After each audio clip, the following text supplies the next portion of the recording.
ICT আমরা আজকে প্রথম অধ্যায় পড়বো একদম বেসিক থেকে। শুরুতে বলে নেই, আইসিটি প্রথম অধ্যায় খুবই সহজ বাট খুবই কঠিন। কেন কথাটা বললাম খুবই সহজ খুবই কঠিন? কারণ হচ্ছে প্রথম অধ্যায় হচ্ছে থিওরিটিক্যাল পড়াশোনা, থিওরিটিক্যাল পড়াশোনা। রিপিট করছি কিন্তু কথাটা, কেন বলছি জানো?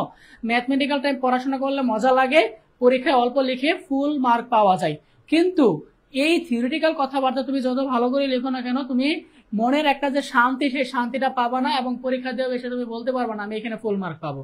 অ্যাজ লাইক প্রথম অধ্যায় থেকে একটা সিকিউ মাস্ট পাবা 10 নম্বরের। এই 10 নম্বরের উত্তর করে তুমি কখনোই বলতে পারবা না আমি 10 থেকে 10 পাবো, যত ভালোই লিখো না কেন তুমি কখনোই বলতে পারবা না 10 থেকে 10 পাবো। ঠিক আছে, এখানে তুমি হচ্ছে 1 থেকে 1 নাম্বার 2 নাম্বার এখানে কাটা যায়, যেহেতু থিওরিটিক্যাল। তুমি যতই ভালো লিখো না কেন টিচাররা কি করে 4 থেকে 3 দেয় অথবা 3 থেকে 2 দেয়, যে কারণে তোমার এখানে হচ্ছে মার্ক কেটে যায়। এবং থিওরিটিক্যাল হচ্ছে লিখে মার্ক তুলতে হয়, এখানে না লিখে মার্ক তোলা যাবে না। যে কারণে আমি বলছি প্রথম অধ্যায় যতটা সহজ ততটাই কিন্তু কঠিন, যেহেতু এখানে লিখে তোমাকে হচ্ছে নাম্বার কালেক্ট করতে হবে। ঠিক আছে, আচ্ছা প্রথম অধ্যায় থেকে কিন্তু আমাদের একটা সিকিউ মাস্ট আসবে, এবং কোন প্যাটার্নে সিকিউ আসবে, কিভাবে উত্তর করবে সেটা আজকের ক্লাসের শেষের দিকে আমি বলে দিব। এবং আজকের ক্লাসের শেষে আমি কিছু তোমাদেরকে ট্রিক্সও বলে দিব যে কিভাবে প্রযুক্তি মনে রাখতে পারবা। প্রথম অধ্যায় থেকে যে প্যাটার্নে প্রশ্ন আসে, উদ্দীপকে হচ্ছে একটা প্রযুক্তির কথা বলে দেয়, তাহলে তোমাকে পরে বলবে যে এই উদ্দীপকের প্রযুক্তিটা কোন প্রযুক্তি ব্যাখ্যা করো। তোমাকে হচ্ছে উদ্দীপক দেখে তোমাকে হচ্ছে আইডেন্টিফাই করতে হবে এটা কোন প্রযুক্তি। আমরা হচ্ছে অনেকেই উদ্দীপক দেখে আইডেন্টিফাই করতে পারি না এটা কোন প্রযুক্তি। ঠিক তোমাদের জন্য হচ্ছে আমি আজকে ক্লাসের শেষের দিকে ট্রিক্স দিয়ে দিব কিছু, যেই ট্রিক্সটা দেখে তুমি বলে দিতে পারবা উদ্দীপক দেখে এইটা হচ্ছে ওই প্রযুক্তি। কারণ তুমি যদি প্রযুক্তি না চিনো তাহলে প্রথম অধ্যায় থেকে উত্তর করতে পারবা না। প্রথম অধ্যায়ের প্রশ্নের প্যাটার্নটা একটা প্যাটার্নই আসে, উদ্দীপকে প্রযুক্তি দিয়ে দেয় এবং বলে এটা কোন প্রযুক্তি ব্যাখ্যা করো। এইভাবেই কিন্তু প্রশ্ন আসে, তুমি যদি বিগত সালে প্রশ্নগুলো দেখো। ঠিক আছে, আজকে হচ্ছে আমরা প্রথম অধ্যায়ের A to Z পড়বো, একদম এমসিকিউ সহ পড়বো। আজকে আমরা কিভাবে এমসিকিউ আসে, বিগত সালে কিভাবে প্রশ্ন আসে, এটসেট্রা সবকিছুই আমি আলোচনা করে দিব। এবং তোমরা 26 ব্যাচ 27 ব্যাচ কিভাবে পড়বা A to Z আজকের ক্লাসে আমি আলোচনা করে দিব, এবং এমন ভাবে আলোচনা করব ইনশাল্লাহ তোমাকে হচ্ছে আইসিটি প্রথম অধ্যায় নিয়ে আর চিন্তা করতে হবে না, এবং প্রথম অধ্যায় তোমার বইও পড়তে হবে না, কারণ আমার লেকচার স্লাইডটা এমন ভাবে সাজিয়েছি তোমাকে বইয়েও পড়তে হবে না, জাস্ট লেকচার স্লাইডটা ভালো করে ফলো করলেই এখানে সিকিউ প্লাস এমসিকিউ দুইটাই কভার হয়ে যাবে, এবং খুব সহজ ভাষায় লেখা আছে। আমাকে একটু জানাবা ভয়েসটা তোমরা ঠিকঠাক শুনতে পাচ্ছ কিনা, এবং ভয়েসটা পারফেক্ট দেখতে পাচ্ছ কিনা, স্ক্রিনটা পারফেক্ট দেখতে পাচ্ছ কিনা একটু জানাবা আমাকে।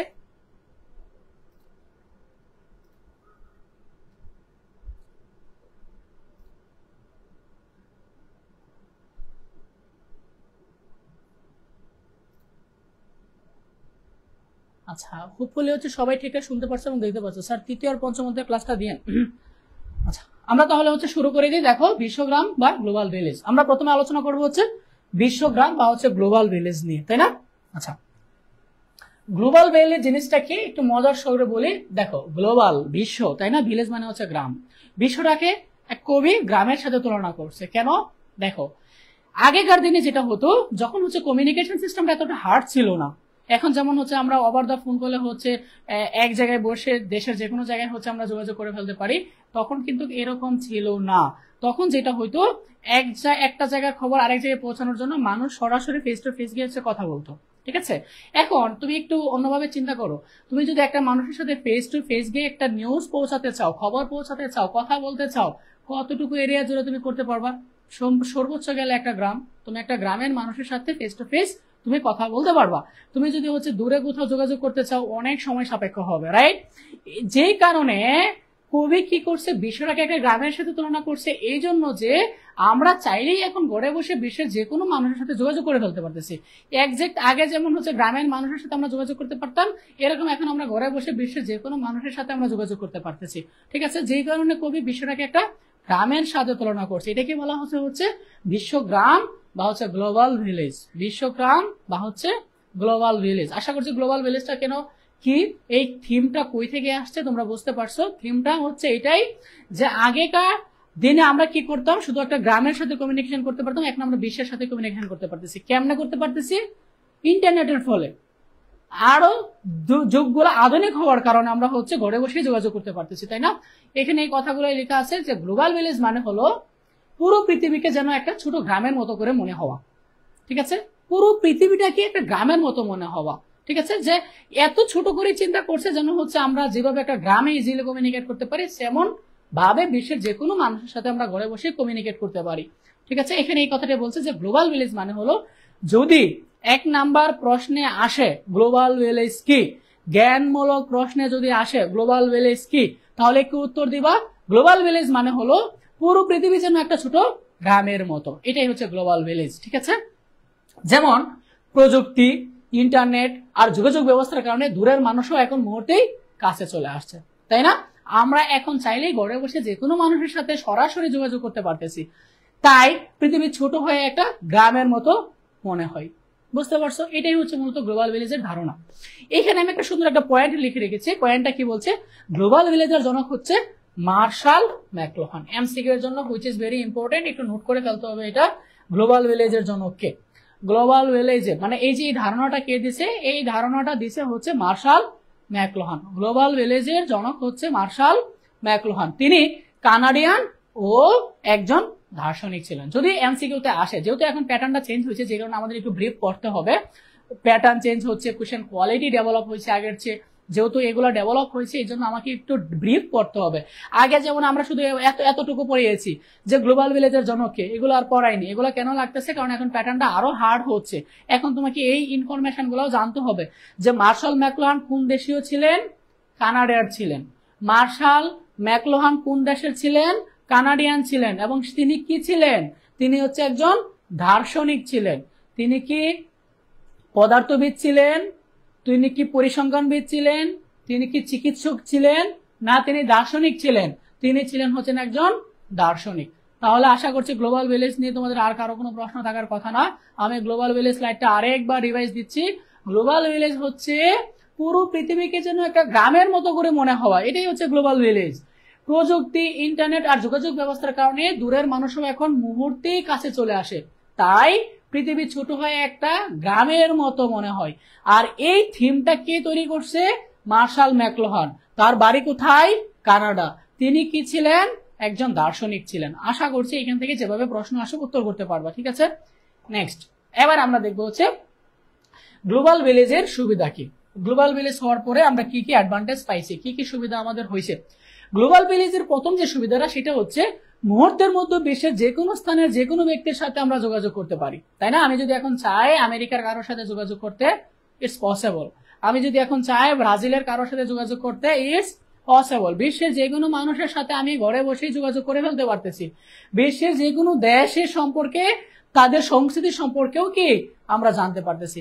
আমি কি যদি চাই যে আমেরিকার সংস্কৃতি কেমন, জানতে পারবো না ঘরে বসে? আমি যদি চাই আর্জেন্টিনার সংস্কৃতি কেমন, ঘরে বসে জানতে পারবো না? জানতে পারতেছি। কিসের জন্য? গ্লোবাল ভিলেজের জন্য। এটাই হচ্ছে তার সুবিধা। 2 নাম্বার সুবিধা হচ্ছে ঘরে বসে ব্যবসা বাণিজ্য অর্থাৎ পণ্য কেনা বেচা করা যায়। আমরা এখন কিন্তু ঘরে বসেই বিশ্বের যে কোনো জায়গা থেকে যে কোনো পণ্য অর্ডার করতে পারতেছি, তাই না? আমার যদি মনে করো আমার হচ্ছে এমন একটা জিনিস প্রয়োজন যেটা বাংলাদেশে অ্যাভেলেবল না, এটা মনে করো কানাডাতে অ্যাভেলেবল, আমি চাইলে অ্যামাজন ওয়েবসাইটে ঢুকেই কি কানাডার ওই পণ্যটা অর্ডার করে ফেলতে পারতেছি, যেটা আমি বাংলাদেশে বসেই পেয়ে যাচ্ছি। এটাই হচ্ছে একটা গ্লোবাল ভিলেজের অ্যাডভান্টেজ। তার মানে গ্লোবাল ভিলেজের সাহায্যে আমরা কি সুবিধা পাচ্ছি? ঘরে বসে ব্যবসা বাণিজ্য, পণ্য কেনা বেচা করতে পারতেছি। ঠিক আছে, 3 নাম্বার সুবিধা হচ্ছে ঘরে বসেই দেশ বিদেশের খবর ও বিনোদন ইত্যাদি উপভোগ করতে পারতেছি। অ্যাজ লাইক ফিলিস্তিন কি হচ্ছে, ফিলিস্তিনের উপর কিভাবে হচ্ছে নির্যাতন চালাচ্ছে ইসরায়েলরা, ওই জিনিসগুলো আমরা জানতে পারতেছি ঘরে বসে। আমেরিকার প্রেসিডেন্ট কে হয়েছে, আমেরিকাতে এখন কি ঘটতেছে, বা দেশের যে আপডেট নিউজগুলা সবগুলাই কি আমরা ঘরে বসে দেখতে পারতেছি, তাই না? এটাই হচ্ছে গ্লোবাল ভিলেজের সুবিধা।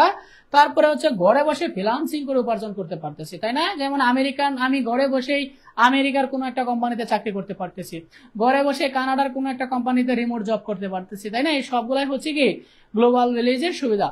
আশা করছি গ্লোবাল ভিলেজ নিয়ে কারো কোনো প্রশ্ন থাকার কথা না, কারণ আমি যেভাবে পড়িয়েছি কারো মনে প্রশ্ন থাকার কোনো কথাই আসে না। ঠিক আছে, যেমন আমার যে কোনো ক্লাস করে স্টুডেন্টরা বলছে যে ভাই আপনি এমন ভাবে পড়ান প্রশ্ন আসেই না, প্রশ্ন কই থেকে আসবে?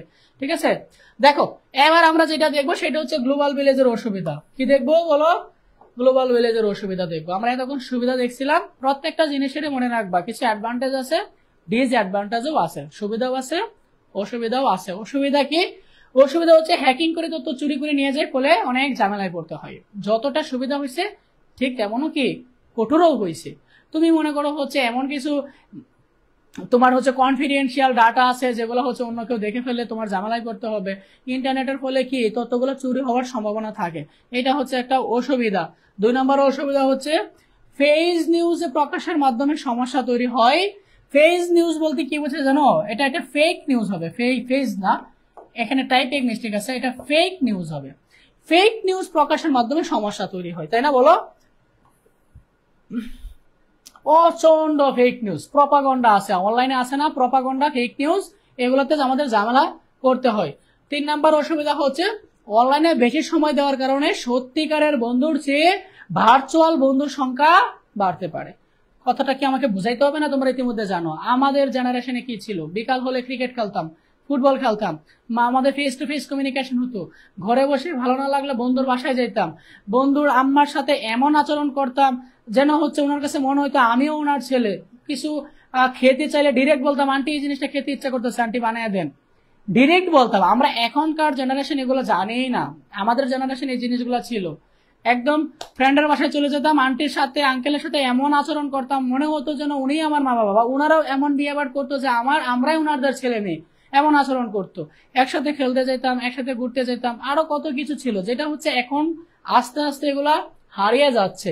এখানে এই কথাটাই বলছে অনলাইনে বেশি সময় দেওয়ার কারণে সত্যিকারের বন্ধুর চেয়ে ভার্চুয়াল সংখ্যা বেশি বাড়তেছে, তাই না? এতে করে মানুষের মধ্যে বিচ্ছিন্নতা বৃদ্ধি পারে এবং অন্য দেশের সংস্কৃতি ফলো করার ফলে নিজের দেশের সংস্কৃতি হারিয়ে যেতে পারে। এই লাইনটা একটু পড়ো তো, যে অন্য দেশের সংস্কৃতি ফলে নিজের দেশের সংস্কৃতি হারিয়ে ফেলতে পারে, যেটা আমরা ইতিমধ্যে হারাতে বসেছি। আমরা এখন আমেরিকান কালচার ফলো করি, ওয়েস্টার্ন কালচার ফলো করি, বাংলাদেশি কালচার আমরা এখন হারায় ফেলছি বললে চলে। আমরা যে একটা মুসলিম কান্ট্রি, আমাদের যেটা একটা মুসলিম দেশ, মুসলমানদের দেশ, এটা আমরা ভুলেই গেছি এখন। ওয়েস্টার্ন কালচার ফলো করতে করতে করতে করতে করতে করতে আমরা এখন ওয়েস্টার্নিজ হয়ে যাচ্ছি। আমাদের ড্রেস আপ, আমাদের কথাবার্তা, আমরা হচ্ছে মানে একসাথে আমরা এখন মনে করি এখন যে কেউ যদি হচ্ছে মানে গালি দিয়ে কথা বলতে পারে বা হচ্ছে ব্যাড স্ল্যাং ইউজ করে কথা বলতে পারে তাকে আমরা স্মার্ট বলি। আমাদের জেনারেশনটা এখন এরকমই হয়েছে যে কেউ যদি হচ্ছে গালি দিয়ে কথা বলে, স্ল্যাং ওয়ার্ড ইউজ করে, তাকে আমরা স্মার্ট বলি।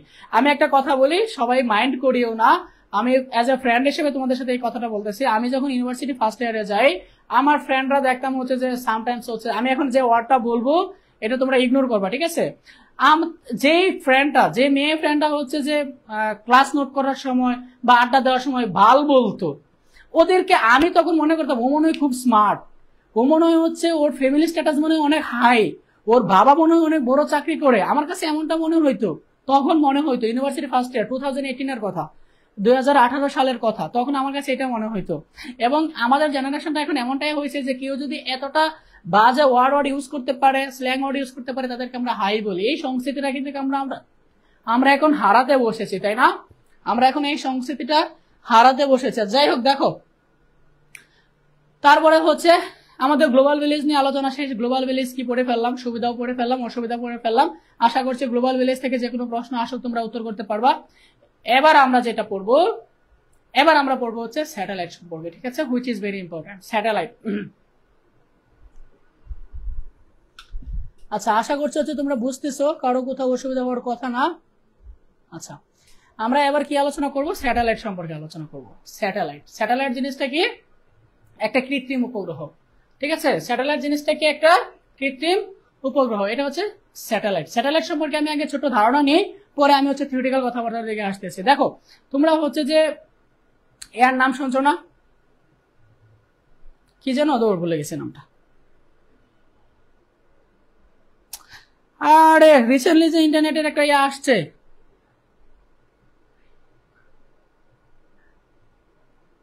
নামটা ভুলে গেছি। এটা এটা এটা কোনো কথা? এই নাম আমি ভুলে গেছি, এটা কোনো কথা? এই যে নতুন নতুন নতুন নতুন নতুন ইন্টারনেট সংযোগ দিচ্ছে না, যে অনেক দূরে স্থাপন করা হয়,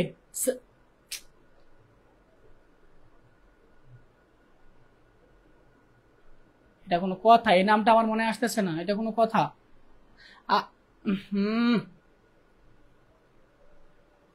তোমাদেরকে কেউ মনে পড়তেছে এই নামটা?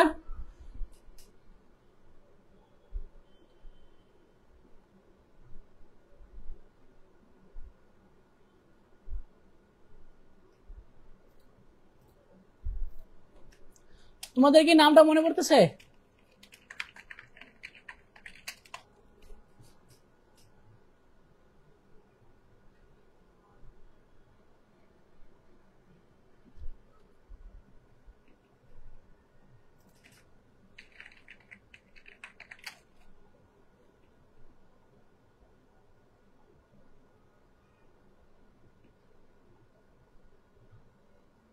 Starlink, Starlink, Starlink. Thank you very much.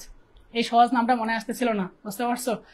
Starlink, Starlink, তাই না? আমি স্টারলিংক নিয়ে জিনিসটা একটু সংক্ষেপে বোঝাই দেবো। স্টারলিংকটা মূলত কিভাবে কাজ করতেছে, স্টারলিংক থেকে আমরা কি কি সুবিধা পাবো, খুব ভালো করে শুনবা। এটা তোমার একাডেমিকের পাশাপাশি রিয়েল লাইফেও কাজে লাগবে, ঠিক আছে? একটু সবাই মনোযোগ দিয়ে শুনো। স্টারলিংকের পার্থক্য কি, স্টারলিংক আমাকে কি কি সুবিধা দিবে, ঠিক আছে? দেখো, আমরা যে এখনকার প্রজন্মে যে নেট ইউজ করতেছি, ইন্টারনেট ইউজ করতেছি, যারা আমরা mobile operator, mobile data use করি, তারা আমরা ডাটা কই থেকে পাই, ইন্টারনেট অ্যাক্সেসটা কই থেকে করে, নিকটস্থ টাওয়ার থেকে, রাইট? কথাটা আমি আবারও রিপিট করতেছি। আমরা যে মোবাইল অপারেটর ইউজ করতেছি, যে কোনো সিম, আইদার বাংলালিংক, আইদার গ্রামীণ, যে কোনো সিম আমরা ইউজ করতেছি, ওই সিমের নেটওয়ার্ক কই থেকে পাচ্ছি, নিকটস্থ টাওয়ার থেকে, রাইট?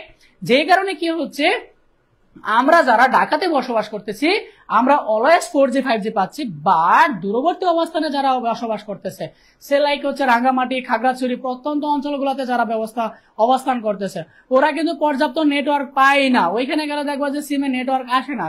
কারণটা কি? কারণ হচ্ছে ঢাকাতে টাওয়ার সংখ্যা এভেলেবল, অসংখ্য টাওয়ার আছে, যেই কারণে আমরা এখানে সবসময় 4G 5G পাচ্ছি। ওইখানে টাওয়ারের সংখ্যা কম, যে কারণে আমরা নেটওয়ার্ক থেকে দূরে সরে যাচ্ছি, আমরা ওইখানে গেলে নেট পাচ্ছি না। এটা হচ্ছে একটা বড় অসুবিধা টাওয়ার দিয়ে, বুঝতে পারছো? আর স্টারলিংক এর সুবিধাটা হচ্ছে, স্টারলিংক স্থাপন করা হয় কোথায়, এটা আমি একটু পরে আলোচনা করবো। এখানে কত কিলোমিটার দূরে স্থাপন করা আছে উপরে, যেই কারণে যখন স্টারলিংক থেকে আমরা যখন নেটওয়ার্ক অ্যাক্সেস পাবো, তখন খাগড়াছড়ির মানুষ, রাঙ্গামাটির মানুষ যেই ইন্টারনেটটা পাবে, ঢাকার মানুষও একই ইন্টারনেটটা পাবে। কারণ তখন ইন্টারনেট অ্যাক্সেসটা কই থেকে হবে, স্টারলিংক হবে, যেটা কি উপরে কোথাও স্থাপন করা আছে, পৃথিবীর উপরে কোথাও স্থাপন করা আছে, ওই অ্যাক্সেসটা পাবো হচ্ছে আমরা ওইখান থেকে। এটাই হচ্ছে মূলত স্টারলিংকের একটা বড় সুবিধা। এবং স্টারলিংক চাইলেই হচ্ছে যে এটা আমাদের হাতে তো কোনো কিছু থাকবে না, কেউ চাইলে এটা বন্ধও করতে পারবে না, আপ ডাউন করতে পারবে না, এটসেট্রা এটসেট্রা। এছাড়াও আরো অনেক ধরনের সুবিধা আছে। স্যাটেলাইট জিনিসটা নিয়ে আমি একটু বিস্তারিত আলোচনা করি, কিভাবে পরীক্ষায় প্রশ্ন আসবে এবং কিভাবে তোমরা উত্তর করবা, ঠিক আছে? স্যাটেলাইট শব্দের অর্থ হচ্ছে কৃত্রিম উপগ্রহ, এটা কৃত্রিম উপগ্রহ। 2 নম্বর হচ্ছে চাঁদ হলো পৃথিবীর একমাত্র উপগ্রহ, তাই না? এটা প্রাকৃতিক উপগ্রহ। চাঁদ কি? প্রাকৃতিক উপগ্রহ। চাঁদ হচ্ছে প্রাকৃতিক উপগ্রহ, কিন্তু স্যাটেলাইটটা হচ্ছে কৃত্রিম উপগ্রহ। কৃত্রিম কেন? কারণ এটা মানুষ তৈরি করছে। কোন একটা জিনিস যদি মানুষ তৈরি করে, এটাকে আমরা বলি কৃত্রিম, তাই না? সেম এই স্যাটেলাইটটা কি উপগ্রহ?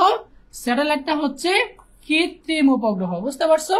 3 নাম্বার, এটি পৃথিবী থেকে 35,786 কিলোমিটার উপরে স্থাপন করা হয়েছে। এই কথাটা আমি একটু আগে বলতে চাইলাম। এই স্যাটেলাইটটা কোথায় স্থাপন করা হয়েছে? পৃথিবী থেকে 35,786 কিলোমিটার উপরে স্থাপন করা হয়েছে। ওই জায়গায় এই জিনিসটা স্থাপন করা, যেই কারণে খাগড়াছড়ির মানুষ যেই পরিমাণ ইন্টারনেট পাবে, ঢাকার মানুষও একই পরিমাণ ইন্টারনেট পাবে। তখন আর কোনো বৈষম্য থাকবে না, বুঝতে পারছো? কারণ এটা স্থাপন কোথায়? পৃথিবী থেকে 3500 কিলোমিটার দূরে। পৃথিবীর মানুষ, বাংলাদেশের মানুষ যে ইন্টারনেট পাবে, তখন ঢাকার মানুষও একই ইন্টারনেট পাবে, বা আমেরিকার মানুষও একই ইন্টারনেট পাবে। তখন আর ইন্টারনেটের মধ্যে কোনো ওরকম ভাগ ভাগাবন্ড থাকবে না, বুঝতে পারছো? 4 নাম্বার হচ্ছে পৃথিবীকে একবার প্রদক্ষিণ করতে সময় লাগে 24 ঘন্টা, অ্যাজ লাইক চাঁদের মতো, ঠিক আছে? চাঁদের মতো পৃথিবীকে একবার ঘুরে আসতে সময় নেয় 24 ঘন্টা, ঠিক আছে? এই জিনিসটা একটু ভালো করে দেখো, এটা তোমাদের জন্য নোট করে রেখেছি, খুবই ইম্পর্টেন্ট। মহাকাশে উপরে নিক্ষিপ্ত বৈজ্ঞানিক প্রক্রিয়ায় উদ্ভাবিত কৃত্রিম উপগ্রহকে স্যাটেলাইট বলে। যদি প্রশ্ন আসে স্যাটেলাইট কি, অনেক সময় জ্ঞানমূলক প্রশ্নে আসে স্যাটেলাইট জিনিসটা কি। স্যাটেলাইট হচ্ছে মহাকাশে উপরে নিক্ষিপ্ত বৈজ্ঞানিক প্রক্রিয়ায় উদ্ভাবিত কৃত্রিম উপগ্রহ, এটাই হচ্ছে স্যাটেলাইট। আমি আবারও বলছি, মহাকাশের উপরে নিক্ষিপ্ত, কারণ এটা পৃথিবী থেকে 35,786 কিলোমিটার উপরে। মহাকাশের উপরে নিক্ষিপ্ত বৈজ্ঞানিক প্রক্রিয়ায় উদ্ভাবিত কৃত্রিম উপগ্রহকে স্যাটেলাইট বলে, বুঝতে পারছো?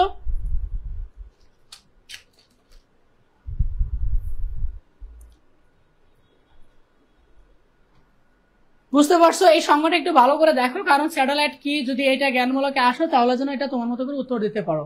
স্যাটেলাইটের সংজ্ঞাটা আমি আবারও বলতেছি, মহাকাশের উপরে নিক্ষিপ্ত বৈজ্ঞানিক প্রক্রিয়ায় উদ্ভাবিত কৃত্রিম উপগ্রহকে স্যাটেলাইট বলে। ঠিক আছে, ইন্টারনেট কি, তার সুবিধা অসুবিধা। এই স্লাইডটা আশা করছি আমার এত করে পড়াতে হবে না, কারণ এটা আশা করছি তোমরা নিজেরাই পড়তে পারবা, কারণ ইন্টারনেট আমরা সবাই এখন কম বেশি ব্যবহার করি সেই স্কুল লাইফ থেকে। তো ইন্টারনেট সম্পর্কে আমাকে এত বেশি বোঝাতে হবে না তোমাকে।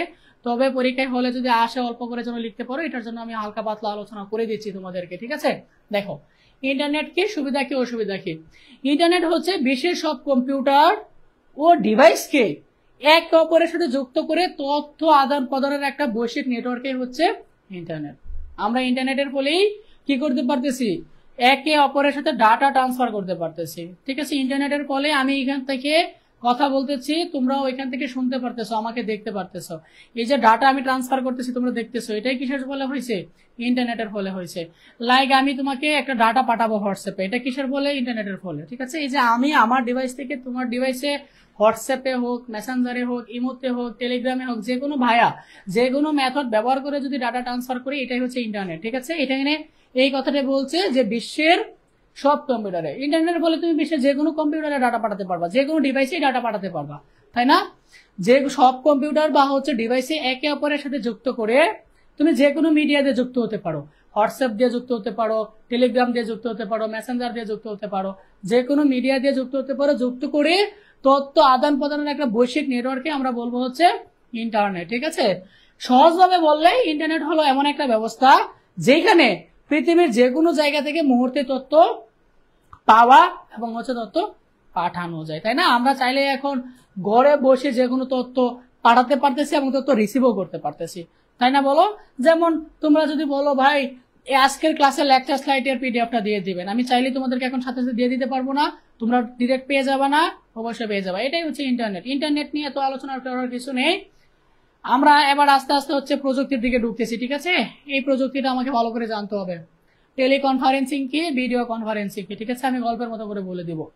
Which is teleconferencing, which is video conferencing. এটা এমসিকিউ এর জন্য মোস্ট ইম্পর্টেন্ট এবং জ্ঞানমূলক প্রশ্নের জন্য এটা খুবই ইম্পর্টেন্ট। ঠিক আছে, টেলিকনফারেন্সিং কি, ভিডিও কনফারেন্সিং কি। টেলিকনফারেন্সিং হচ্ছে যদি অডিও কলে কোনো কথা বলা হয়, কি বলছি, অডিও গ্রুপ কলে যদি কোনো কথা বলা হয়, মিটিং করা হয়, এটাকে বলা হবে টেলিকনফারেন্সিং। ঠিক আছে, আর ভিডিও কনফারেন্সিং কোনটা, যদি ভিডিও গ্রুপ কলে বা ভিডিও কলে যদি কোনো কথা বলা হয়, এটাকে আমরা বলবো হচ্ছে ভিডিও কনফারেন্সিং। মানে অডিও কলে কথা বললে অডিও কনফারেন্সিং, ভিডিও কলে কথা বললে ভিডিও কনফারেন্সিং। ঠিক আছে, তবে এটা গ্রুপ কল হইতে হবে। ঠিক আছে, একে অপরের সাথে কথা বললে হবে না, এটা গ্রুপ কল হইতে হবে। গ্রুপ মানে একাধিক পিপল যখন কথা বলবে। যদি অডিও কলে কথা বলে অডিও কনফারেন্সিং, ভিডিও কলে কথা বললে ভিডিও কনফারেন্সিং। সে হোয়াটসঅ্যাপে কথা বলতে পারে, মেসেঞ্জারে কথা বলতে পারে, ভাইবারে কথা বলতে পারে, ইমোতে কথা বলতে পারে, গুগল মিটে কথা বলতে পারে, জুমে কথা বলতে পারে, বা আরো যে মিডিয়া আছে যে কোনো মিডিয়া দিয়ে সে কথা বলতে পারে। যদি সে অডিও ভাবে কথা বলে টেলিকনফারেন্সিং, ভিডিও ভাবে কথা বললে ভিডিও কনফারেন্সিং। ঠিক আছে, এখানে এই কথাটাই লেখা আছে, ইন্টারনেট বা টেলিযোগাযোগ প্রযুক্তির মাধ্যমে একাধিক ব্যক্তি, দেখো এই যে দেখো একাধিক ব্যক্তি মানে গ্রুপ কল আর কি, একাধিক ব্যক্তি বা হচ্ছে গ্রুপ কল, দূরে বসে সরাসরি কথা বলা ও মিটিং করার পদ্ধতিকে বলা হয় টেলিকনফারেন্সিং বা ভিডিও কনফারেন্সিং। তবে টেলিকনফারেন্সিং ভিডিও কনফারেন্সিং এর মধ্যে পার্থক্যটা তো আমি বলে দিলাম। তুমি যদি অডিও গ্রুপ কলে কথা বলো এটা হবে হচ্ছে টেলিকনফারেন্সিং, ভিডিও গ্রুপ কলে কথা বলে এটা হবে হচ্ছে ভিডিও কনফারেন্সিং। ঠিক আছে, বুঝতে পারছো? আশা করছি টেলিকনফারেন্সিং এবং ভিডিও কনফারেন্সিং নিয়ে কারো কোনো প্রশ্ন থাকার কথা না। এবার আমরা দেখবো হচ্ছে ফ্রিল্যান্সিং এবং হচ্ছে আউটসোর্সিং নিয়ে। ঠিক আছে, দিনের প্রতি ওয়ালাইকুম আসসালাম স্যার, আজকে জয়েন দিচ্ছি স্যার, আপনার ক্লাস আমি ফার্স্ট করতেছি, ওয়েলকাম তোমাকে। গত অধ্যায় স্যার, এটা হচ্ছে প্রথম অধ্যায় পড়তেছি আমরা। ঠিক আছে, এটা প্রথম অধ্যায় পড়তেছি, এই ক্লাসটা আমি সবার জন্য উন্মুক্ত রেখেছি। তোমরা যারা আইসিটি নিয়ে চিন্তায় আছো, আইসিটি এখন পর্যন্ত কিছুই পড়োনি, তোমাদের জন্য আমাদের একটা স্পেশাল কোর্স আছে, basic to advance. Course fee মাত্র 300 টাকা, চাইলে ওই কোর্সটা তোমরা ভর্তি হয়ে যেতে পারো। ঠিক আছে, কোর্স ফি হচ্ছে মাত্র 300 টাকা। ঠিক আছে, পুরো আইসিটি কোর্স মানে প্রথম অধ্যায় থেকে ষষ্ঠ অধ্যায় সব অধ্যায়েরই ক্লাস পাবা। ঠিক আছে, যাদের মনে হয় ক্লাস ভালো, এছাড়া আমাদের পেজে অসংখ্য ফ্রি ক্লাস আছে, যে কোনো একটা ক্লাস দেখে ভালো লাগলে ভর্তি হয়ে যেতে পারো কোর্সে। মনে রাখবা এই অফারটা যে কোনো সময় বন্ধ হয়ে যেতে পারে, 300 টাকার অফারটা। ঠিক আছে, বুঝতে পারছো? আচ্ছা, আমরা এখানে যাই, ফ্রিল্যান্সিং এবং হচ্ছে আউটসোর্সিং নিয়ে আমরা কথা বলতেছিলাম, ঠিক আছে। ফ্রিল্যান্সিং কি, আউটসোর্সিং কি? ফ্রিল্যান্সিং এবং আউটসোর্সিং মূলত সিমিলার শব্দ, কিন্তু দুইটার অর্থ আলাদা। কি কি আমি একটু পরে বলতেছি, তবে থিমটা আমি আগে তোমাকে বোঝাই। ফ্রিল্যান্সিং বলতে আমরা বুঝবো হচ্ছে ঘরে বসে যদি আমি কাজ করি, ঘরে বসে যদি কোনো একটা কোম্পানিতে বা বাইরে কারো কাজ করে দিই, এটাকে বলবো হচ্ছে ফ্রিল্যান্সিং, ঠিক আছে। কাইন্ড অফ এই যে আমি তোমাদেরকে ঘরে বসে পড়াচ্ছি, এটাকে কাইন্ড অফ ফ্রিল্যান্সিং বলা যায়। আগে যেমনটা কি হইতো, অফলাইনে পড়াতে হতো, তোমরা সবাই একটা জায়গায় আসতে, আমি একটা জায়গায় যেতাম, একটা রুমের ভিতরে তোমাকে পড়াতাম, তাই না? এখন কি হচ্ছে, আমি এক জায়গা থেকে ডাটা সম্প্রচার করতেছি, তোমরা এখান থেকে ডাটা রিসিভ করতেছো, এটাকেও কাইন্ড অফ বলা যায় ফ্রিল্যান্সিং। অর্থাৎ ঘরে বসে তুমি যদি কোনো কিছু করো, ঠিক আছে, অন্যের কাজ করে দাও, এটাকে বলা হবে হচ্ছে ফ্রিল্যান্সিং, ঠিক আছে। আমরা ফ্রিল্যান্সিং শব্দটার সাথে সবাই পরিচিত, বাট ফ্রিল্যান্সিং আসলে জিনিসটা কি এটা আমরা ভুলি না। ফ্রিল্যান্সিং বলতে মনে হয় আমরা এমন কিছু বুঝি যে হচ্ছে কম্পিউটারে বসলাম কাজ করলাম, এটাকে মনে হয় ফ্রিল্যান্সিং বলে, ঠিক আছে। ফ্রিল্যান্সিং হতে পারে যে কিছু, যে কোনো কিছু, ঘরে বসে তুমি তো অন্যের যে কোনো কাজ করে দাও, সরাসরি ফিজিক্যাল না গিয়ে, ফিজিক্যালি অ্যাটাচ না হয়ে, ফিজিক্যালি প্রেজেন্ট না হয়ে ঘরে বসে তুমি যদি কোনো কিছু করে দাও, এটাকে বলা হবে হচ্ছে ফ্রিল্যান্সিং বা হচ্ছে আউটসোর্সিং। এখানে এই কথাটি বলে দেওয়া আছে, ঘরে বসে নিজের দক্ষতা ব্যবহার করে অনলাইনে বিভিন্ন প্রতিষ্ঠানের কাজ স্বাধীনভাবে করার প্রক্রিয়াকে কি বলা হয়? ফ্রিল্যান্সিং। এখানে দেখো সুন্দর একটা কথা বলে দেওয়া আছে, কি? স্বাধীনভাবে। কারণ ঘরে বসে তুমি হচ্ছে স্বাধীনভাবে কাজটা করতে পারতেছো, তাই না? লঙ্গি পরে করতে পারতেছো। অফিসে গেলে তুমি কি করতে পারো, তোমাকে হচ্ছে গলায় একটা রশি লাগাইতে হবে, যেটা আমার কাছে খুবই আনকমফোর্ট লাগে, খুবই আনকমফোর্ট লাগে, বাট দেখতে সুন্দর লাগে। আমি হচ্ছে ছোট করে কাউকে কথা বলতেছি না, বাট আমার কাছে গলায় রশি পড়লে এটা খুবই আনকমফোর্ট লাগে ভাই। ভাইরে ভাই, ইন টিন পইরা ইয়াতে বাইরে এলে, মানে ফর্মালে বাইরে এলে আমার কাছে মনে হয় যে আমি মানে শেষ। আমি যত নর্মাল থাকতে পারি আমি তত হচ্ছে যে স্যাটিসফাইড থাকি, তত আমার কাছে কমফোর্ট লাগে, ঠিক আছে।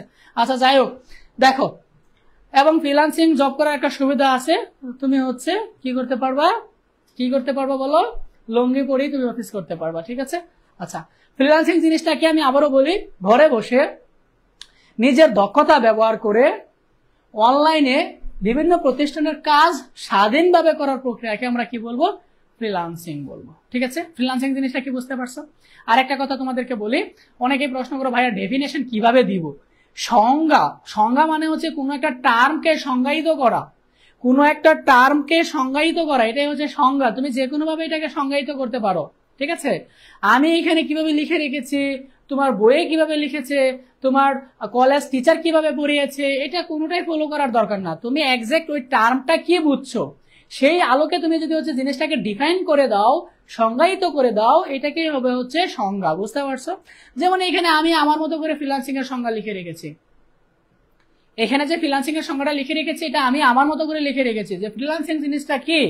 ফ্রিল্যান্সিং হচ্ছে ঘরে বসে নিজের দক্ষতা ব্যবহার করে অনলাইনে বিভিন্ন প্রতিষ্ঠানের কাজ স্বাধীনভাবে করার প্রক্রিয়াকে বলা হবে ফ্রিল্যান্সিং, ঠিক আছে, ঠিক আছে, ঠিক আছে, বলো।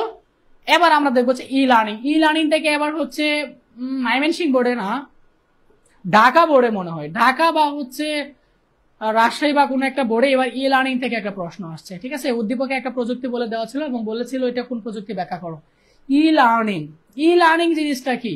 ই লার্নিং হচ্ছে ঘরে বসে শিক্ষা। এই যে তোমরা ঘরে বসে হচ্ছে আমার ক্লাস দেখতেছো, এটাই কাইন্ড অফ ই লার্নিং। কথা বুঝতে পারছো? এই যে ঘরে বসে আমার লাইভ দেখতেছো, ঘরে বসে কোর্স করতেছো, এটাই হচ্ছে ই লার্নিং। বা আমি তোমাকে মনে করো এই লেকচারের পিডিএফ ফাইল তোমাকে দিয়ে দিলাম, এটা তুমি ঘরে বসে তুমি হচ্ছে পড়তেছো পিডিএফ ফাইলটা, এটাই হচ্ছে ই লার্নিং, মানে ঘরে বসে কোনো কিছু শিখা। ই লার্নিং জিনিসটা বুঝতে পারছো? ঘরে বসে কোনো কিছু শিখা, এটাই হচ্ছে ই লার্নিং।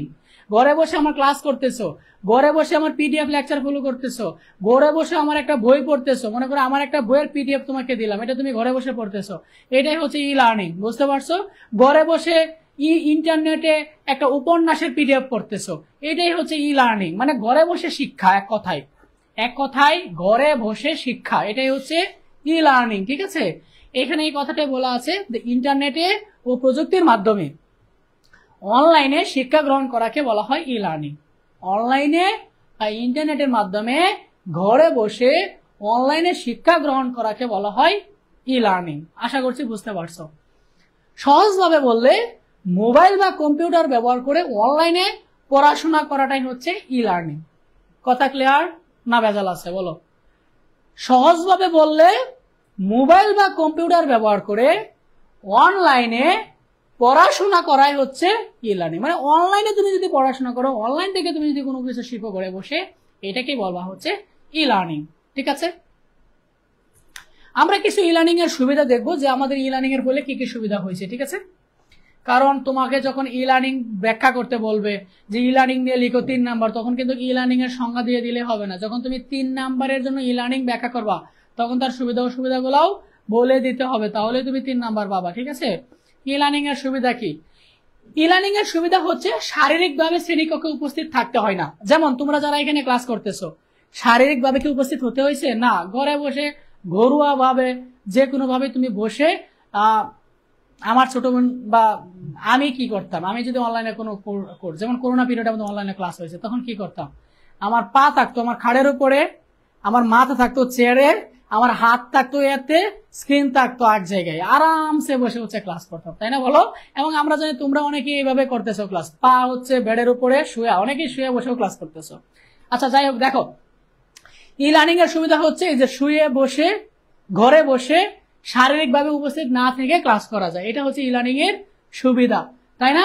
এই যে এখানে এটাই বলছে যে শারীরিকভাবে শ্রেণীকক্ষে উপস্থিত থাকতে হয় না, যে কোনো জায়গা থেকে পড়াশোনা করা যায়। অনেকেই হচ্ছে যে বাসে বসে অনলাইন ক্লাস করে, শুয়ে থেকে অনলাইন ক্লাস করে, বারান্দায় বসে অনলাইন ক্লাস করে, গাছতলায় বসে অনলাইন ক্লাস করে, তাই না? যে কোনো জায়গায় বসে অনলাইন ক্লাস করা যায় এবং ক্লাস লেকচার স্লাইড ইত্যাদি ডাউনলোড করে রাখতে পারা যায়। অফলাইনে কি এই সুবিধাটা ছিল না, কারণ অফলাইনে লেকচার স্লাইডে এরকম অনলাইন ভার্সন ছিল না। কিন্তু এই ই লার্নিং এর ফলে কি হয়েছে, আমাদের লেকচার স্লাইডটা তোমরা চাইলে এখন ডাউনলোড করে রেখে দিতে পারবা না বলো? এটা একটা সুবিধা না? লেকচার স্লাইডটা পরেও দেখতে পারবা। 2 নাম্বার সুবিধা হচ্ছে ই লার্নিং সময় ও খরচ কমে মানসম্মত শিক্ষা নিশ্চিত করা যায়, হুইচ ইজ ভেরি ইম্পর্টেন্ট কথাটা। যেমন আমি মাঝে মধ্যে বলি এখন আমাদের পড়াশোনাটা কত সহজ হয়ে গেছে, তাই না? আমি গ্রাম থেকে পড়াশোনা করেছি, আমার জেলা হচ্ছে ময়মনসিংহ, উপজেলা হচ্ছে নান্দাইল, গ্রামের নাম হচ্ছে চৈতনখালী। আমি সেই গ্রামে বসে পড়াশোনা করেছি এবং আমি সায়েন্স নিতে আমার পরিবার না করেছিল এই জন্য যে কারণ সায়েন্সের তখন হচ্ছে প্রপার টিচার নেই গ্রামে, এবং আমাকে খুব করে না করেছিল আমার বাবা যে হচ্ছে সায়েন্স নিও না, এখানে হচ্ছে প্রপার গাইডলাইন পাবা না, প্রপার শিক্ষক পাবা না আসলে। তবে আমাকে বড় ভাই আমাকে মোটিভেট করেছিল, আমাকে উনি বলেছিল যে হচ্ছে না সায়েন্স পড়ো, কিছু না কিছু ম্যানেজ হবে, আমাকে ভাই এটা বলেছিল। তবে আমি তখন সায়েন্স নেই, যদি হচ্ছে পর্যাপ্ত রিসোর্স পাই নাই। আমি যখন সায়েন্স পড়ি, মানে যখন না আমাদের জেনারেশনে বা গ্রাম থেকে যারা পড়ছে তখন যখন অনলাইন ছিল না, তারা জানে তারা কত কষ্ট করতে হয়েছে। এখন তো হচ্ছে ঘরে বসে বড় বড় শিক্ষকদের শরণাপন্ন হতে পারে, তাই না? ওদের হচ্ছে যে এদের পাড়ার কোনো টিচারের ক্লাস ভালো লাগতেছে না, কোচিং এর কোনো টিচারের ক্লাস ভালো লাগতেছে না, কলেজের কোনো টিচারের ক্লাস ভালো লাগতেছে না, কোনো সমস্যা নাই, তারা এখন ঘরে বসে অনলাইনে মানসম্মত শিক্ষকের বা দেশের সেরা শিক্ষকদের ক্লাস করতে পারতেছে, হুইচ ইজ ভেরি ইম্পর্টেন্ট, তাই না বলো? এটা কিন্তু একটা সুবিধা যে ই লার্নিং সময় ও খরচ কমিয়ে, খুব সুন্দর তাই না? খুব সুন্দর, মাত্র 300 টাকা আইসিটি ফুল কোর্স, যেটা তুমি যদি অফলাইনে করতে চাও 3-4 হাজার টাকাতে করতে পারবা না। মাসিক বেতন 500 টাকা, এক মাসে শেষ হবে না, মিনিমাম 5-6 মাস লাগবে। তুমি যদি 500 টাকা করে মাসিক বেতন দাও, 5 মাসে মিনিমাম 2500 টাকা যাবে। মাত্র অনলাইনে 300 টাকা দিয়ে তুমি আইসিটি ফুল কোর্স করে ফেলতে পারতেছো। ঠিক আছে, এখানে এটাই বলছে যে খরচ কমিয়ে মানসম্মত শিক্ষা নিশ্চিত করতে পারা যায়। 3 নম্বর সুবিধা হচ্ছে অসংখ্য তথ্য ও রিসোর্স সহজে পাওয়া যায়, হুইচ ইজ ভেরি ইম্পর্টেন্ট। অসংখ্য তথ্য ও রিসোর্স পাওয়া যায়, তুমি হচ্ছে যে তোমার কোন বিষয়ে রিসোর্স লাগবে অনলাইনে সার্চ করো, সব রিসোর্স পেয়ে যাবা, যেটা আগে অ্যাভেলেবল ছিল না। আগে শুধুমাত্র আমরা গাইড কিনতাম, গাইডে হালকা পাতলা রিসোর্স ছিল, এখন ঘরে বসে অনেক রিসোর্স পাওয়া যায়, তাই না? 4 নাম্বার হচ্ছে নিজের সুবিধা মতে সময় বেছে শেখা যায়, তাই না? যেমন অনেকে হচ্ছে যে এখন বিজি বা অন্য ক্লাস আছে, অন্য পড়া আছে, বা কালকে পরীক্ষা আছে, ক্লাস করতে পারবা না, তুমি চাইলেই কি এটা রেকর্ড থেকে যাবে, কালকেও এই ক্লাসটা করতে পারবা, এটা কি এটার একটা সুবিধা, তাই না? তাই না বলো? তাই না বলো? বুঝতে পারছো? এগুলো হচ্ছে ই লার্নিং এর সুবিধা। এবার আসো ই লার্নিং এর অসুবিধা কি কি। ই লার্নিং এর অসুবিধা কি কি দেখো। ই লার্নিং এর প্রথম যে অসুবিধা, উন্নত ইন্টারনেট এবং প্রযুক্তি ডিভাইস প্রয়োজন হয়, তাই না? তুমি অনেকেরই গ্রামে আছে 2G পায়, তারা চাইলে অনলাইন ক্লাস করতে পারে না ইন্টারনেটের কারণে, ফুল ইন্টারনেট স্পিড লাগবে, তাই না, অনলাইন ক্লাস করতে গেলে। এবং তোমার হচ্ছে যে একটা ভালো ডিভাইস লাগবে, প্রযুক্তি ডিভাইসের প্রয়োজন হবে। তুমি হচ্ছে বাটন ফোন দিয়ে অনলাইন ক্লাস করতে পারবে না, নর্মাল ফোন দিয়ে তুমি অনলাইন ক্লাস করতে পারবে না, তোমাকে প্রযুক্তি ডিভাইসের শরণাপন্ন হতে হবে, ঠিক আছে? 2 নম্বর যেটা সেটা হচ্ছে সরাসরি শিক্ষক শিক্ষার্থীর যোগাযোগ কম হয়, তাই না? সরাসরি যেটা হয় যেমন ধমকায় পড়ানো যায়, যেমন তুমি এখন কি ক্লাসে মনোযোগ কিনা, বন্ধুদের সাথে চ্যাট করতেছো কিনা, তুমি হচ্ছে গান শুনতেছো কিনা পাশাপাশি, এইটা কিন্তু আমি আমার জায়গা থেকে দেখতে পারতেছি না, তাই না? কিন্তু সরাসরি তুমি যদি আমার ক্লাস করতা, তুমি ক্লাসে মনোযোগ আসো কিনা সেটা আমি দেখতে পারতাম এবং তোমাকে ধমক দিতে পারতাম যদি মনোযোগ না থাকতা। কিন্তু এখন কিন্তু আর এই সুবিধাটা পাওয়া যাচ্ছে না, তাই না? অনেকে কি করতেছো, ক্লাস করতেছো হঠাৎ করে একজন SMS দিছে, ওইখানে SMS এর রিপ্লাই দিতে চলে গেছো। এটা কিন্তু ভাই অনলাইন ক্লাসের একটা বড় ব্যাড ইফেক্ট। ক্লাসের মনোযোগ নষ্ট হয়ে যায়। অনেক সময় দেখা যায় যে চ্যাট করতে করতে এদিক দিয়ে ক্লাস চলে যায়, তুমি চ্যাট করতে করতে তুমি ভুলেই যাও যে তুমি একটা অনলাইন ক্লাসে ছিলা। এমনও হয় অনেকেই, ঠিক আছে? অনেকে হচ্ছে এমনও হয়, অনেকে ক্লাস করতেছে অনলাইনে, পাশ থেকে কেউ একজন ডাক দিছে, তখন মনোযোগ ওইদিকে চলে যায়। বাট অফলাইনে কি হয়, অফলাইনে ডিরেক্ট একটা ক্লাসরুমে থাকো, এখানে তোমার হাতে মোবাইল ফোন থাকে না, আদার্স কেউ থাকে না, ডিরেক্ট মনোযোগটা শিক্ষকের দিকে থাকে, ঠিক আছে? 3 নাম্বার অসুবিধা হচ্ছে মনোযোগ ভেঙে যাওয়া, অলসতা বেড়ে যায়, তাই না? এটা হচ্ছে একটা বড় ইফেক্টিভিটি অনলাইন ক্লাসের, মনোযোগ ভেঙে যাওয়া। যেমন আমি তো তোমার সাথে নাই, একটা মনে করো বোর জিনিস পড়তেছো, যে ক্লাসটা তোমার কাছে বোর লাগছে, তখন তোমার মনোযোগ নষ্ট হয়ে যাবে এবং অলসতা তৈরি হবে। এই যে তুমি ঘুমায় ক্লাস করতেছো, হুড়াত করতে করতে ঘুমাই গেছো, পাক চেয়ারে এই সোফাই দিয়ে ক্লাস করতেছো, তখন দেখবো যে তোমার অলসতা চলে আসবে, ঠিক আছে? ব্যবহারিক প্র্যাকটিক্যাল বিষয় শেখা কঠিন, কারণ তোমাকে তো হাতে কলমে শেখাতে পারতেছি না। যেমন কেমিস্ট্রি যে প্র্যাকটিক্যাল থাকে বা হচ্ছে ফিজিক্স যে প্র্যাকটিক্যাল আছে, এগুলো তোমাকে আমি দেখায় দিতে পারবো যে এইভাবে, বাট তোমাকে আমি ডিরেক্ট করায় দিতে পারবো না, যে ডিরেক্ট একটা কেমিক্যাল একটা কেমিক্যাল রিয়াকশন কি হচ্ছে এটা তোমাকে হাতে গেলে শেখাতে পারবো না। এগুলোই হচ্ছে মূলত অসুবিধা। আচ্ছা, গ্লোবাল ভিলেজ তো আমরা পড়ে ফেললাম, এবার আমরা দেখবো হচ্ছে ভার্চুয়াল রিয়েলিটি। ঠিক আছে, কি দেখবো বলো? Virtual reality. তোমরা কি বোর হচ্ছ, বিশ্রাম প্রয়োজন না পড়াবো? দ্রুত 1 মিনিটে জানাবা, সময় অপচয় করা যাবে না। আমি কি 5 মিনিটের একটা ব্রেক নিব কিনা, বা পড়ানো কন্টিনিউ করবো কিনা, বা তোমরা বোর হচ্ছ কিনা, আরো স্লো পড়াবো কিনা, আমাকে একটু 1 মিনিটে সবাই মন্তব্য করবা। সবাই একটা করে কমেন্ট করো, আমি সবার কমেন্ট এখন পড়বো। বা সবার যদি আরো কোনো প্রশ্ন থাকে বলো, তারপরে আমি ভার্চুয়াল রিয়েলিটি পড়াচ্ছি, ঠিক আছে? তারপরে ভার্চুয়াল রিয়েলিটি পড়াচ্ছি। সবার একটা করে মন্তব্য চাই,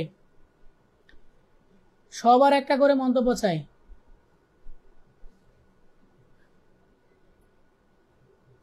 সবার একটা করে মন্তব্য চাই, সবার একটা করে মন্তব্য চাই, সবার একটা করে মন্তব্য চাই। আর তার আগে আমি একটা ছোট বিজ্ঞাপন দিয়ে দিই। তোমরা যারা 26 এবং 27 ব্যাচ আসো, আইসিটি নিয়ে চিন্তায় আসো, আমাদের একটা আইসিটি সুন্দর basic to advance full course আছে, মাত্র 300 টাকা কোর্স ফি, একদম ফুল কোর্স ফি 300 টাকা। ভর্তি হতে চাইলে আমাদের পেজে SMS দিয়ে ভর্তি হয়ে যেও। এই অফারটা যে কোনো সময় বন্ধ হয়ে যেতে পারে, ঠিক আছে? ওকে, সামে ইসলাম, রিয়ামণি, জলকাব্য, হানিফা আক্তার, হিমু, পরান ভাই, ঠিক আছে, থ্যাংক ইউ ভেরি মাচ। ঠিক আছে ঠিক আছে ঠিক আছে, এসো দিনের পথে, আজকে কাউসার, ঠিক আছে, সুন্দর। এবার আমরা যেটা দেখবো সেটা হচ্ছে ভার্চুয়াল রিয়েলিটি। ভার্চুয়াল রিয়েলিটি কি? বাস্তব না, বাট বাস্তবের মতো। ভার্চুয়াল রিয়েলিটি কি? বাস্তব না কিন্তু বাস্তবের মতো। এটাই হচ্ছে মূলত ভার্চুয়াল রিয়েলিটি, ঠিক আছে? বুঝতে পারছো জিনিসটা কিরকম? যেমন আমি গরিব, তোমরা গরিব, তোমরা গরিব না, তোমরা বড় লোক, আমি গরিব, বা আমার মতো গরিব এখানে যারা আসো, আমরা কি করি? কক্সবাজার যাইতে পারি না, থাইল্যান্ড যাইতে পারি না, নেপাল যাইতে পারি না, বা দর্শনীয় স্থান যেগুলো দেখতে পারি না, আমরা কি করি? আমরা ব্লগ দেখি, তাই না? অন্যজন যায়, ব্লগে সুন্দর করে দেখায় যে এটা হচ্ছে এটা, এটা হচ্ছে এটা, আমরাও কি ঘরে বসে দেখি। এটাই হচ্ছে ভার্চুয়াল রিয়েলিটি। যেমন অনেক সময় যখন আমার সমুদ্রের ঢেউ দেখতে ইচ্ছা করে, আমি কি করি? তখন কক্সবাজারের একটা ভিডিও ছাড়ি যেখানে সমুদ্র ঢেউ হচ্ছে, আমিও ঘরে বসে ফিল নেই, মনে হয় যেন আমিও সমুদ্রের পাড়ে বসে আছি, ঠিক আছে, সি বিচে বসে আছি। আমাদের মতো গরিবরা কিন্তু এই কাজটাই করে। এটাই হচ্ছে মূলত ভার্চুয়াল রিয়েলিটি। যেমন আমার একটা জায়গায় মানে সময় হলেও আসলে হচ্ছে ওইভাবে টাইম মেলানো যাচ্ছে না। রাজশাহী প্যারিস ট্যুরটা যাওয়ার খুবই ইচ্ছা, খুবই সুন্দর শুনলাম, এটা যাওয়া হয়নি এখনো আমাকে। তবে প্যারিস ট্যুরের আমি অনেক ভিডিও দেখেছি। যেমন এবার শীত আসতেছে, এবার ইচ্ছা আছে শীতে যাওয়ার, শীতের সকালে ওইখানে গিয়ে খেজুরের রস খাওয়ার ইচ্ছা আছে। ওই যে আমি ঘরে বসে এই জিনিসটা ফিল নিচ্ছি, এটাই হচ্ছে মূলত ভার্চুয়াল রিয়েলিটি, ঠিক আছে? আচ্ছা, এবার আমরা ভার্চুয়াল রিয়েলিটির বৈশিষ্ট্য কি কি ওই জিনিসগুলো একটু দেখবো। ভার্চুয়াল রিয়েলিটির কি কি বৈশিষ্ট্য? 1 নাম্বার বৈশিষ্ট্য হচ্ছে এটা কৃত্রিম পরিবেশে ত্রিমাত্রিক ছবি তৈরি করে, 3 ডাইমেনশনাল, 3D। এমসিকিউ এর জন্য খুবই ইম্পর্টেন্ট, নোট করো। 3 ডাইমেনশনাল ছবি তৈরি করে, ত্রিমাত্রিক ছবি তৈরি করে, ঠিক আছে? কৃত্রিম পরিবেশে ত্রিমাত্রিক মানে 3 ডাইমেনশন, 3টা ডাইমেনশন থাকবে, ত্রিমাত্রিক ছবি তৈরি করে। কৃত্রিম পরিবেশটা হলেও অনুভূতিটা কি বাস্তবের মতো, যেটা বলেছিলাম যে জিনিসটা কৃত্রিম হলেও অনুভূতিটা কি বাস্তবের মতো। যখন সমুদ্রে ঢেউ হয় মনে হয় যেন আমিও সমুদ্রের পাড়ে বসে আছি, অনুভূতিটা একদম বাস্তবের মতো লাগে, ঠিক আছে। এটাই হচ্ছে মূলত ভার্চুয়াল রিয়েলিটি, ভিআর, যেটাকে কি বলা হয়, ভিআর, ভার্চুয়াল রিয়েলিটি, ঠিক আছে। এই পরিবেশ তৈরির জন্য সংবেদনশীল গ্রাফিক্স ব্যবহার করতে হয়, ঠিক আছে। এই পরিবেশটার জন্য ব্যবহৃত সফটওয়্যার গুলো হচ্ছে ভিজার্ড, তারপরে ভিআরটপটিক, 3D স্টুডিও ম্যাক্স, মায়া। এটা এমসিকিউ এর জন্য এগুলো পড়ে নিও। এই জিনিসটাকে আমি একটু পরে বলে দিচ্ছি, এই জিনিসটাকে একটু পরে বুঝতে পারবা। এই এই এই সফটওয়্যার গুলোর নামগুলো মুখস্থ করে নাও, এগুলো ভার্চুয়াল রিয়েলিটিতে ব্যবহার করা হয়। জিনিসগুলো কি একটু পরে বুঝতে পারবা, ঠিক আছে। ভিআর জিনিসটা কি, ভিআর মেশিনটা কিরকম, হেড মাউন্টেড ডিসপ্লে, যখন আমি পড়াবো তখন এই জিনিসটা বুঝতে পারবা। হেড মাউন্টেড ডিসপ্লে এক ধরনের চোখের চশমা, যেটাতে আমরা মূলত এই সফটওয়্যারগুলো ব্যবহারের সাহায্যে ঘরে বসে বাস্তবের ফিল নেই। একটু পরে আমি এটা নিয়ে আলোচনা করব। জাস্ট এটা মনে রাখো যে ভার্চুয়াল রিয়েলিটিতে কি কি সফটওয়্যার ব্যবহার করা হয়। ভার্চুয়াল রিয়েলিটিতে ব্যবহার করা হয় হচ্ছে এই যে ভিজার্ড, ভিআরটপটিক, 3D স্টুডিও ম্যাক্স, মায়া, ঠিক আছে। এমসিকিউ তে আসে যে নিচের কোনটি ভার্চুয়াল রিয়েলিটিতে ব্যবহার করা হয়, ঠিক আছে।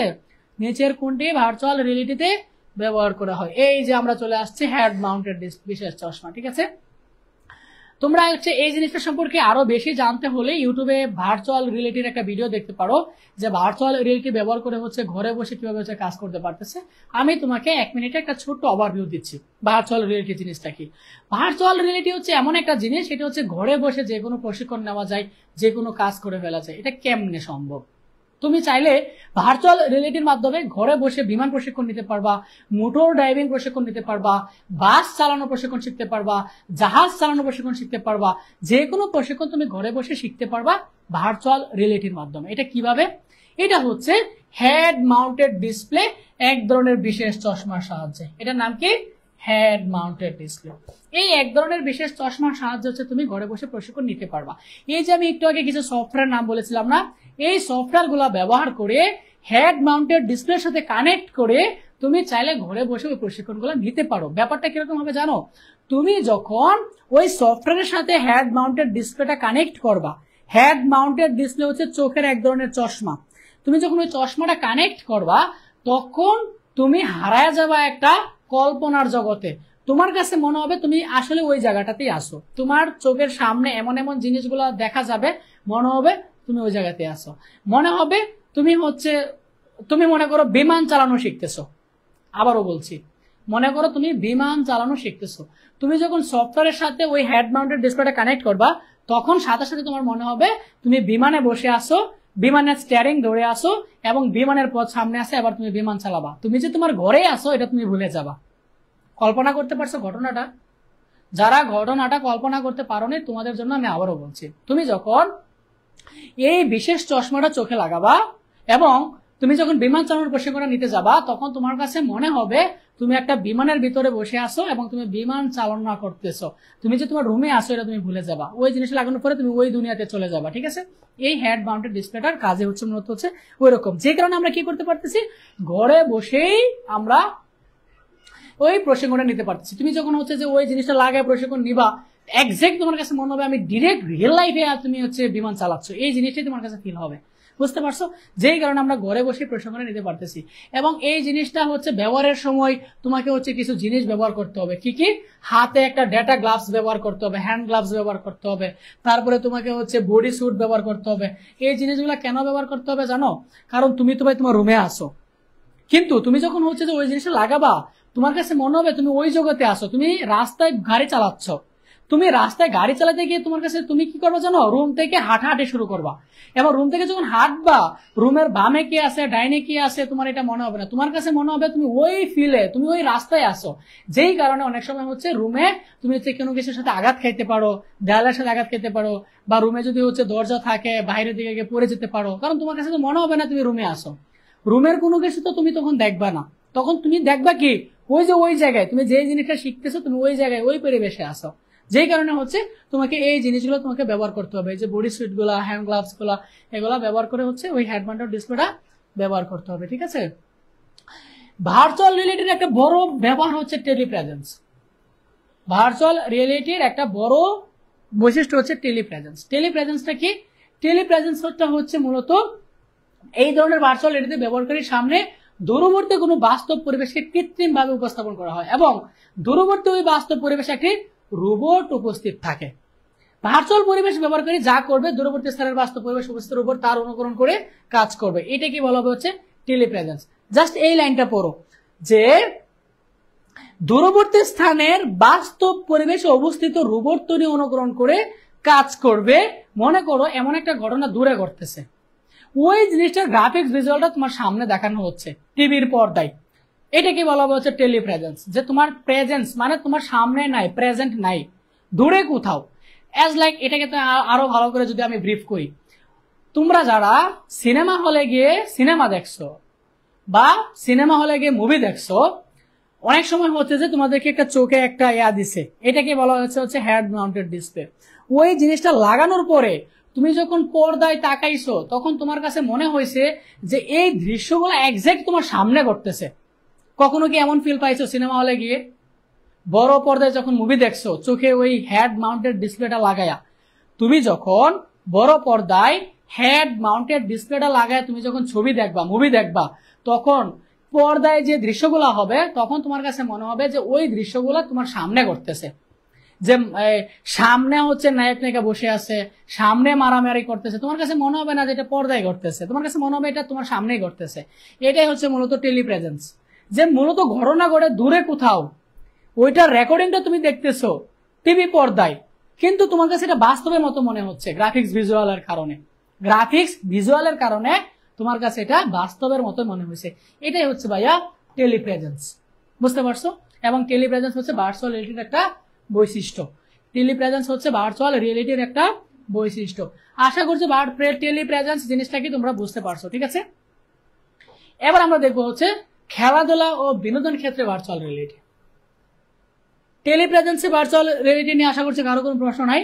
খেলাধুলা ও বিনোদন ক্ষেত্রে ভার্চুয়াল রিয়েলিটি কিরকম, এটা আশা করছি তোমাদেরকে ওইভাবে পড়াতে হবে না, এটা তোমরা বাংলা রিডিং ভাষায় পড়ে নিতে পারবা, তাই না? বলো, এটা নিয়ে এত পড়ানোর কোনো কিছু নেই।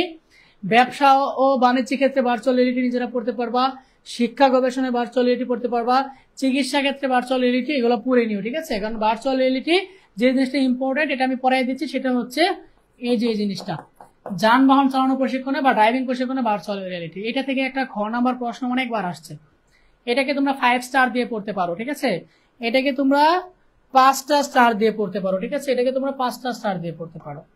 এই প্রশ্ন অনেকবার আসছে যে ঘরে বসে মোটর ড্রাইভিং প্রশিক্ষণ সম্ভব, কথাটি ব্যাখ্যা করো। ঘরে বসে বিমান চালানো প্রশিক্ষণ সম্ভব, মোটর ড্রাইভিং প্রশিক্ষণ সম্ভব, জাহাজ চালানো সম্ভব, বাস চালানো সম্ভব, কথাটা ব্যাখ্যা করো। এইভাবে মূলত প্রশ্ন আসে। সম্ভব কিভাবে? ভার্চুয়াল রিয়েলিটির মাধ্যমে, যেটা আমি ইতিমধ্যে ব্রিফ করে দিয়েছি। ঠিক আছে, ভার্চুয়াল রিয়েলিটি সবশেষ বাস্তবমুখী ব্যবহার হয়ে থাকে ফ্লাইট সিমুলেশন, যেখানে বৈমানিকরা বাস্তবে বিমান উড্ডয়নের পূর্বে বিমান পরিচালনা প্রশিক্ষণ জ্ঞান লাভ করে। দেখবো যে বাস্তবে যারা বিমান শিখে ওরা প্রথমে আগে ভার্চুয়াল রিয়েলিটিতে বিমান কিছুটা শিখে নেয়, কিছুটা শিখে পরে ওরা ওর রিয়েল লাইফে যায়। কারণ আগে যদি রিয়েল লাইফে চলে যায় তাহলে বিমান ক্র্যাশ করে বিমান পুরা ডুরে ও মারা যাবে। যেই কারণে আগে ভিআর এর মাধ্যমে, ভিআর মানে ভার্চুয়াল রিয়েলিটি, ভার্চুয়াল রিয়েলিটির মাধ্যমে আগে সে কিছুটা প্রশিক্ষণ শিখে নেয়। ঠিক আছে, হেড মাউন্টেড ডিসপ্লের সাহায্যে, ওই যে কিছু সফটওয়্যার কথা বলছিলাম ভিজার্ড, মায়া, ওই সফটওয়্যারগুলোর সাহায্যে সে কিছু জিনিস আগে থেকে সে শিখে নেয়। ঠিক আছে, এই যে দেখো আরেকটা সুন্দর প্রশ্ন, সামরিক প্রশিক্ষণে ভার্চুয়াল রিয়েলিটি। সামরিক প্রশিক্ষণ মানে হচ্ছে যুদ্ধক্ষেত্রে যারা সেনাবাহিনীতে চাকরি করে, পুলিশে চাকরি করে, ওরা আগে থেকে হচ্ছে বিমান চালানো শিখে না, সরি বিমান না, ওই বন্দুক চালানো শিখে না, এটাতেও তুমি হচ্ছে ভিআর দিয়েও শিখতে পারবা। এটা কি বলা হয়? সামরিক প্রশিক্ষণে ভার্চুয়াল রিয়েলিটি। সামরিক প্রশিক্ষণে ভার্চুয়াল রিয়েলিটি কিরকম? ভার্চুয়াল রিয়েলিটি প্রয়োগ করে সত্যিকারের যুদ্ধক্ষেত্রে আবহ তৈরি করে সৈনিকদেরকে উন্নত নিখুঁত প্রশিক্ষণ প্রদান করা যায়। এই ভিআর ব্যবহার করে সফটওয়্যারের মাধ্যমে তুমি এমন একটা যুদ্ধক্ষেত্র তৈরি করতে পারবা যেমন মনে হবে যে তুমি রিয়েল লাইফে যুদ্ধ করতেছো, এক দেশের সাথে আরেক দেশ রিয়েল লাইফে যুদ্ধ করতেছো। ওই যুদ্ধক্ষেত্রটা তৈরি করে ফেলা যায় ওই ভার্চুয়াল রিয়েলিটির মাধ্যমে। ঠিক আছে, সেনাবাহিনীতে অস্ত্র চালনা এবং হচ্ছে আধুনিক যুদ্ধাস্ত্রের ব্যবহার কম সময়ে নিখুঁতভাবে প্রশিক্ষণ প্রদান করা যায়। ভার্চুয়াল রিয়েলিটি প্রয়োগ করে বিমান বাহিনীতে বিমান চালানোর প্রশিক্ষণ এবং প্যারাশুট ব্যবহারের প্রশিক্ষণ প্রদান করা যায়। মানে যে কোনো প্রশিক্ষণ ভিআর এর মাধ্যমে করে ফেলা যায়। তুমি যখন সফটওয়্যারের সাথে হেড মাউন্টেড ডিসপ্লেটা কানেক্ট করবা তখন তোমার কাছে মনে হবে তুমি একটা যুদ্ধক্ষেত্রে আসো, তোমার হাতে এই গুলি আছে, তুমি হচ্ছে গুলি করতেছো, তোমার কাছে এক্সাক্ট ওই ফিল্ডটাই মনে হবে। এইভাবেই তুমি হচ্ছে সামরিক প্রশিক্ষণগুলা নিতে পারবা ভার্চুয়াল রিয়েলিটির মাধ্যমে। ভার্চুয়াল রিয়েলিটি শেষ, এবার আমরা পড়বো হচ্ছে এআই, আর্টিফিশিয়াল ইন্টেলিজেন্স, কৃত্রিম বুদ্ধিমত্তা, যেটা এখন পুরা বিশ্বকে হচ্ছে কাঁপাচ্ছে। এই জিনিসটা পুরা বিশ্বটাকে কাঁপাচ্ছে, ঠিক আছে, পুরা বিশ্বটাকে কাঁপাচ্ছে হচ্ছে এই এআই, কৃত্রিম বুদ্ধিমত্তা, আর্টিফিশিয়াল ইন্টেলিজেন্স, ঠিক আছে। আর্টিফিশিয়াল ইন্টেলিজেন্স দ্বারা কি না হচ্ছে, কি না হচ্ছে এই এআই দ্বারা, কৃত্রিম বুদ্ধিমত্তা যেটাকে বলা হয় আর্টিফিশিয়াল ইন্টেলিজেন্স। মানুষ যেভাবে চিন্তা ভাবনা করে সিদ্ধান্ত নেয়, আমি আবারও বলছি, মানুষ যেভাবে চিন্তা ভাবনা করে সিদ্ধান্ত নেয় এআই ঠিক সেইভাবেই চিন্তা ভাবনা করে সিদ্ধান্ত নিতে পারে। তুমি যদি এখন এআই কে বলো যে তুমি একটা ম্যাথ দাও এআই কে, চ্যাট জিপিটি কে, মানে এআই তো এখন অনেকগুলো আছে, চ্যাট জিপিটি আছে, গুগলের এআই আছে হচ্ছে জেমিনি, চায়নার একটা এআই আছে, ওর নাম কি, চায়না যে একটা বানাইলো চ্যাট জিপিটির সাথে পাঙ্গা নিল, নামটা মনে আসতেছে না, গুগলের হচ্ছে জেমিনি, তারপরে চ্যাট জিপিটি, এগুলো সবগুলো এআই, তাই না? তুমি যদি এআই কে একটা ম্যাথ দাও সে সাথে সাথে সলভ করে দিচ্ছে। তার মানে মানুষ যেভাবে চিন্তা ভাবনা করে ম্যাথ সলভ করে এআইও ঠিক সেইভাবে চিন্তা ভাবনা করে ম্যাথ সলভ করতে পারতেছে, তাই না? তুমি যদি একটা মানুষকে বলো এই বিজয় ভাইয়ের এই ছবিটা পরিবহনের সাথে লাগাইয়া দাও, সে যেভাবে চিন্তা ভাবনা করে এডিট করবে, এআই কে দাও, জেমিনি কে দাও, জেমিনিও কি করবে, ঠিক পরিবহনের সাথে আমার ছবিটা এডিট করে দিয়ে দিবে। তার মানে মানুষ যেভাবে চিন্তা ভাবনা করে কাজ করে, এখন কৃত্রিম বুদ্ধিমত্তা বা এআই ঠিক সেম ভাবে চিন্তা ভাবনা করে কাজ করতে পারতেছে। তখন সেই যন্ত্রের বুদ্ধিমত্তাকে আমরা বলবো হচ্ছে কৃত্রিম বুদ্ধিমত্তা বা হচ্ছে এআই।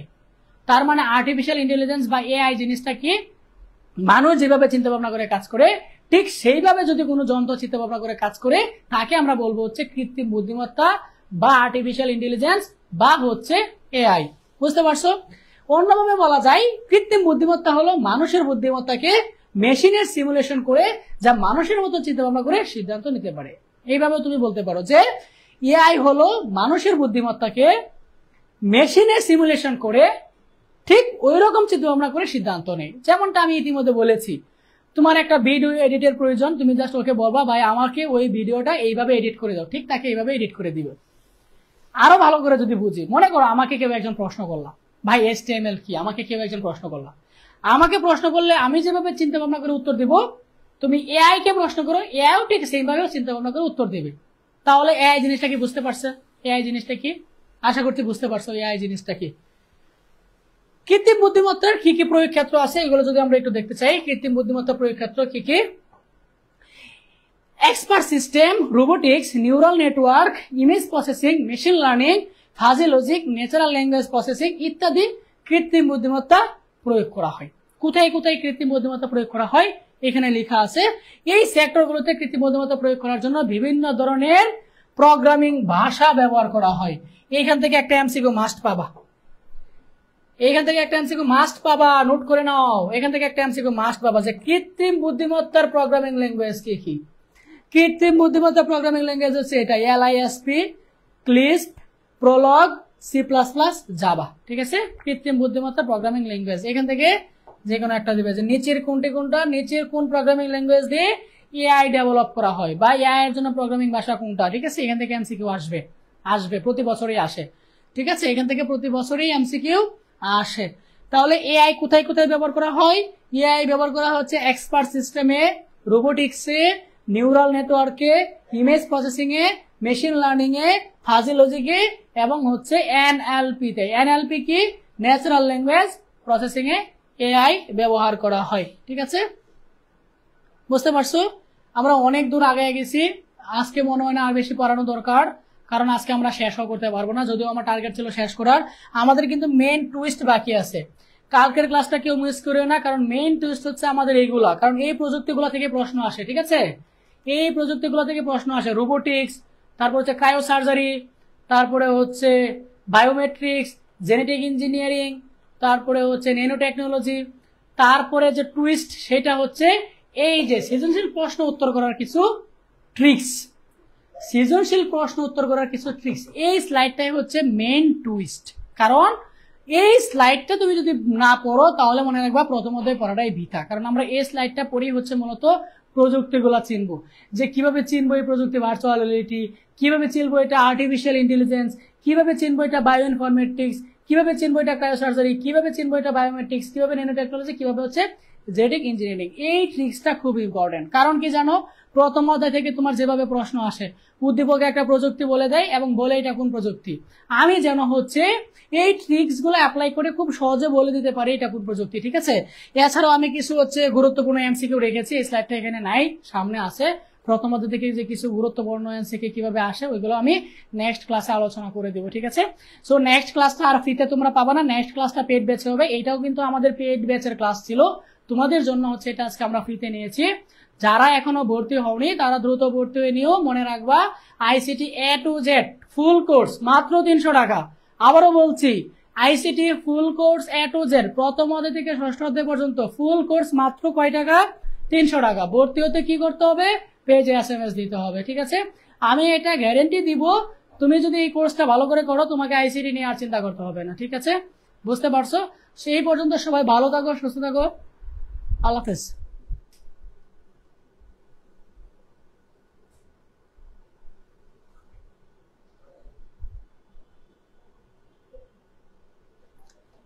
কালকে আমাদের ক্লাস নেই, আমাদের নেক্সট ক্লাস হচ্ছে মঙ্গলবার সন্ধ্যা 6টায়। ঠিক আছে, আমাদের এই আর কোনো ক্লাস ফ্রিতে হবে না, নেক্সট ক্লাস পেড ব্যাচে হবে। এটা আমরা তোমাদের সকলের রিকোয়েস্টে ফ্রিতে রেখেছিলাম। ঠিক আছে, পরের ক্লাসগুলো আমাদের পেড ব্যাচে হবে। যারা ভর্তি হতে চাও পেজে এসএমএস দিয়ে ভর্তি হয়ে নিও। এই পর্যন্ত সবাই ভালো থাকো, আল্লাহ হাফেজ। কারো কোনো প্রশ্ন থাকলে জানাও, অন্যথায় লাইভটা শেষ করে দিব। না, আমাদের নেক্সট ক্লাস হচ্ছে মঙ্গলবার। আমাদের সপ্তাহে 3 দিন ক্লাস, রুটিনটা আশা করছি সবার কাছে আছে। প্রতি রবি, মঙ্গল এবং হচ্ছে বৃহস্পতিবার সন্ধ্যা 6টায়। প্রতি রবি, মঙ্গল এবং হচ্ছে বৃহস্পতিবার সন্ধ্যা 6টায় আমাদের ক্লাস।